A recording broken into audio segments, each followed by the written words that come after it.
Okay, so in the last video we talked a little bit about how to do calculations with mass defect.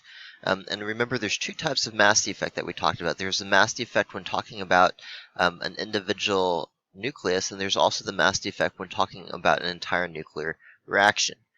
When it comes to the mass defect inside the nucleus, that missing mass gets turned into what's called binding energy because of what's called mass energy equivalence. That's that famous E equals mc squared equation. Okay, now I said this in the last video, but it is definitely important that you know the definition of binding energy. There's actually two ways to define binding energy. Most commonly, I like to think of the first one. Either you could say the energy required to pull apart a nucleus into its individual nucleons, or you could also say, even though it's less common to say, the energy released when nucleons come together to form a nucleus. Okay, and again, this is just talking about the mass defect for an individual nucleus. Okay, so let's kind of build on this idea of binding energy. So we talked about the concept of binding energy before. Okay, that's the energy or the work it would take to reach inside a nucleus and pull apart all the pieces into their individual components. But another useful concept has to do with what's called binding energy per nucleon. Okay, and typically the way you write that is EB, that's binding energy, per nucleon. Remember that the number of nucleons is the mass number, that is A.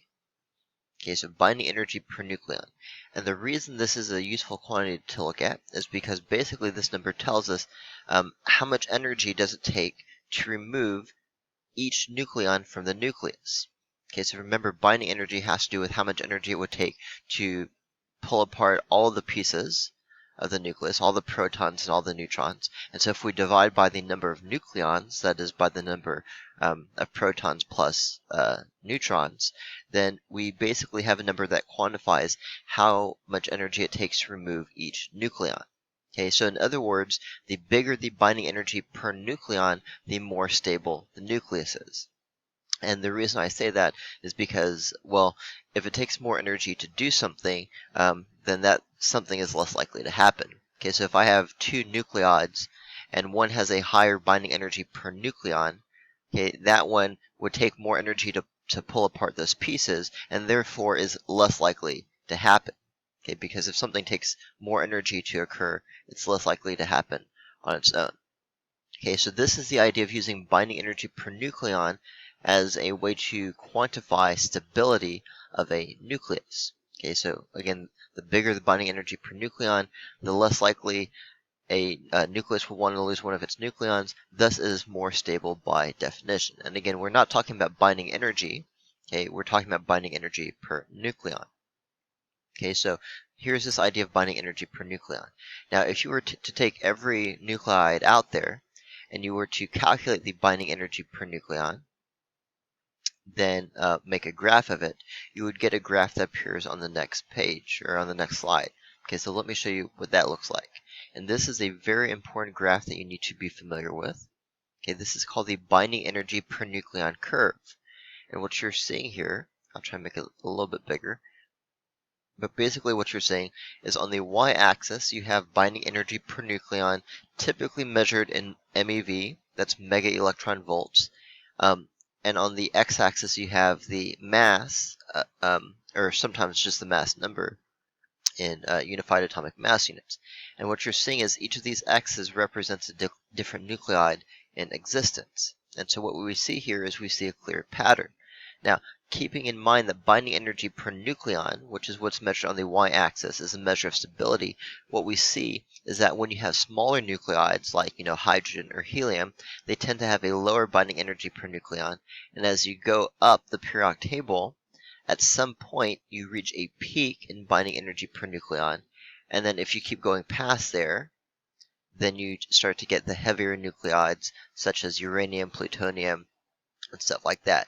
And so this peak on IB exams is typically either at nickel or iron. In this case, the graph is showing the maximum is at iron 56. And so what that means is that iron 56, or depending on how they do the graph, sometimes it's nickel, but iron 56 is the most stable nuclide in existence. And again, That's because binding energy per nucleon is a measure of nuclear stability. Okay, so that kind of goes back to what we were talking about before. You need to be able to recognize all parts of this graph and interpret all parts of this graph and use it to solve problems that we'll see on the next couple slides. This last bullet point, though, is very important that you understand. It says, note that in most nuclear reactions, the products will end up closer to the peak of this graph because the products are more stable. Okay, now let me talk about the last part of that first because that's the most important thing. What I mean is, in any nuclear reaction, you have some type of reactant on the left side, and you have some type of product on the right side. And what I'm saying is that in most nuclear reactions, the binding energy per nucleon of the products is going to be bigger than the binding energy per nucleon of the reactants. Okay, and the reason for that is because nuclear reactions occur only because they end up in a more stable situation. It's one of the fundamental laws of the universe that things want to be in a more favorable, stable, energetic state. Okay, for example, when if you take like a ball and you drop the ball naturally wants to fall down to a more stable state on the ground. In this case, the products are very typically going to be more stable than the reactants. If you imagine radioactive decay, we talked in the past about how in radioactive decay you have an unstable nucleus that wants to disintegrate and wants to break into a piece that is more stable than its current state. Okay, so in most nuclear reactions, the products are going to be higher up than the reactants. Now, I say most, I really should say in all natural nuclear reactions. In some cases, you can force kind of artificially a nuclear reaction to occur that would not happen on its own by basically giving one of the reactants enough kinetic energy to overcome that threshold. But the vast majority of the time, the products should have a higher binding energy per nucleon than the reactants. Okay, so let's take a look at some examples. Okay, so here we've got the same graph, and the question says, which is the most stable element? Now, this is very easy because I just told you the answer. And oftentimes on IB questions, they'll have a more complicated looking graph, but it all comes down to the same thing. If binding energy per nucleon is a measure of stability, then the peak of the graph, in this case iron 56, is going to be the most stable element. Okay, so here you would just say iron 56. Okay, and that would be the answer to the question. Now, I also want to say, kind of as a fun fact, and I don't know if we'll get a chance to talk about this later, but the sun produces energy through nuclear fusion, and in bigger stars, the elements that fuse can be heavier elements. The heaviest possible element to get inside of a star is iron. Okay, so any element on the periodic table past iron, which has an atomic number 26, cannot be produced inside of a star. And the reason is because iron is one of the most stable elements. In order for iron to fuse, it would actually take more energy going in than comes out. Okay, in other words, there's no place else left to go up on this graph. Okay, so that reaction would actually take more energy than you would get. Okay, so iron is the limit for elements produced inside stars. Now, you might ask then, where do heavier elements come from? And that actually occurs in supernovas, when really big stars, end up at the end of their life and they die and they collapse. In that case, there's so much energy involved that you can get heavier elements. Okay, but that's just kind of a fun tidbit.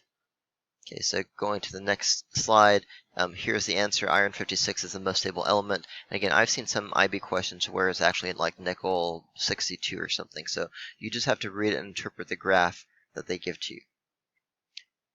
Okay, what is the binding energy of uranium-238? Now, don't forget that this graph is not a graph of binding energy. It is a graph of binding energy per nucleon. Okay, so using the graph, we can see that uranium-238 is here, and luckily they've already drawn a line for us, and we can see that the binding energy per nucleon for uranium-238 is somewhere about here. Okay, somewhere between, I guess, 7 and 8. I'd say maybe, 7.5, 7.6. Typically on IB questions where you have to interpret a graph, they do give you some leeway in interpreting that graph as long as it's pretty close. In this case, they read that as 7.6 MeV. But remember, that's not the binding energy, that's the binding energy per nucleon.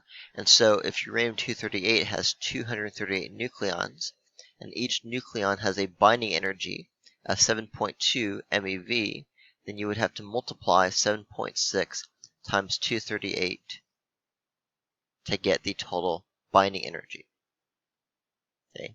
That, by the way, is not exactly equal to 1800. I think they've rounded here, probably for sig figs, but that's basically how you would do that calculation. So given the binding energy per nucleon, if you know the mass number, like here we know the mass number as 238, then all you have to do is multiply to get the binding energy. Alright, so I'm going to erase that, pause there if you need to look at that some more. What is the mass defect of uranium-238 if assembled from scratch? So in this problem, we're kind of working backwards from the problems we've done before. In the past, we've actually been given the mass and have been asked to calculate the mass defect and then use that to find the binding energy. Okay, here, because we're given a graph, we're actually kind of working backwards from what we've done in the past. Okay, so now if we know that the binding energy is, they use 1800 MeV, I'll use that too. It's actually 238 times 7.6, whatever that is. And if we know that the binding energy of a nucleus is equal to the mass defect times c squared, okay, then we would do 1800 MeV and divide by c squared to get the mass defect. Okay, and so this is going to be 1800 MeV per c squared. Remember that as a unit of mass. And then from there, we can convert to whatever units we want. Now here it doesn't tell us what units, and so I would just leave it like this. And on the slide, it looks like they convert to kilograms, although I'm not quite sure why, because it doesn't say to do so. So usually in the problem, it'll tell you what you need to convert to as far as mass goes. Okay, but that's how you would work backwards and take the binding energy and use that to find the mass defect. Okay, so pause it there if you need to look at that. Just go through a few more examples. Oh, that one we already did, the mass defect one. So this is another example. It says iron-54 has a mass of 53.9396 U, and they give us the mass of a proton and the mass of a neutron, okay, which would not typically be given in the problem because those values are in the data booklet. And the first thing it says is find the binding energy of iron-54 in MeV. Okay, so we've done this before. We basically know the steps to doing this.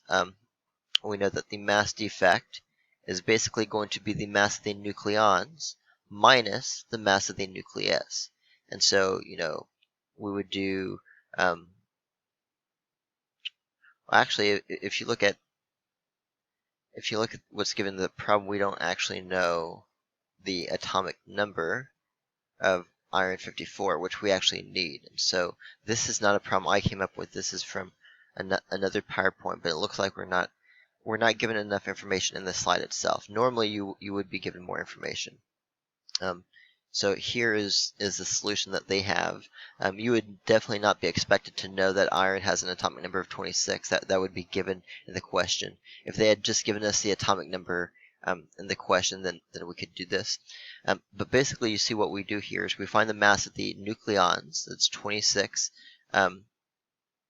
protons plus 28 neutrons. Okay, we find the mass of the nucleons, and then we subtract the mass of the nucleus, which we are given.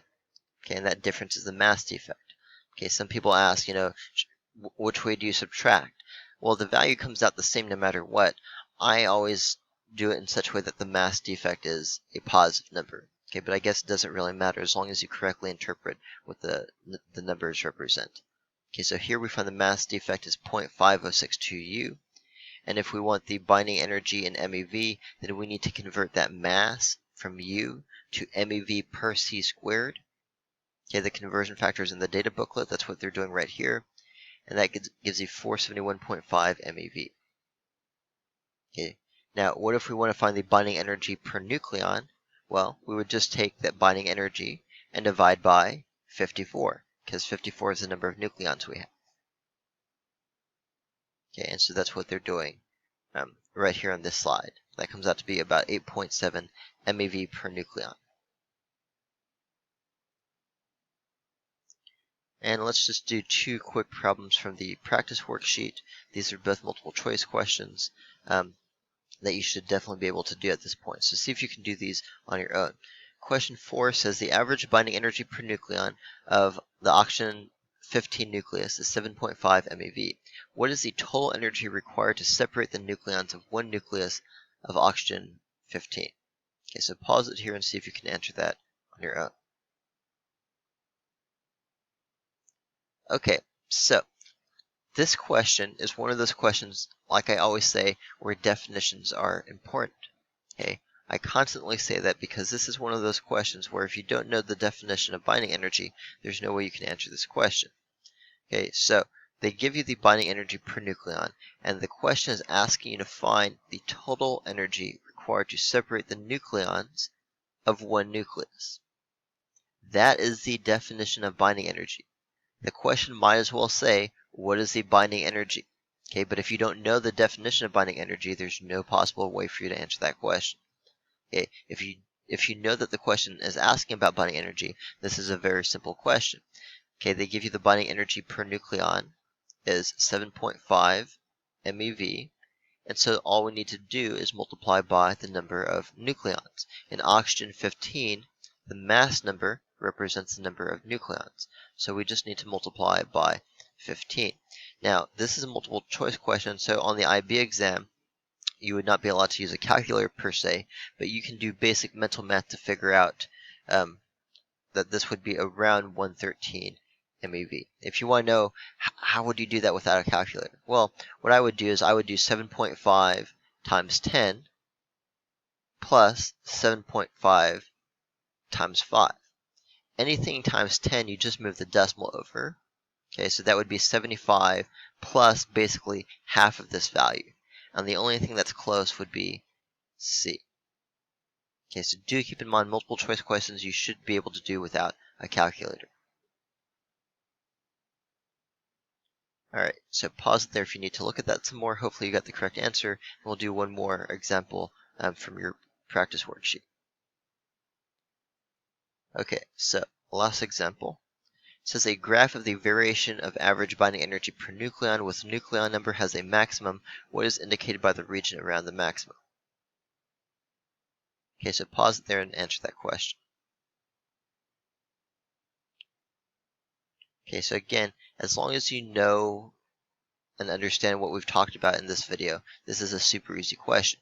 The maximum of the binding energy per nucleon graph, okay, represents the position of highest stability because binding energy per nucleon itself is a measure of the stability of a nucleus.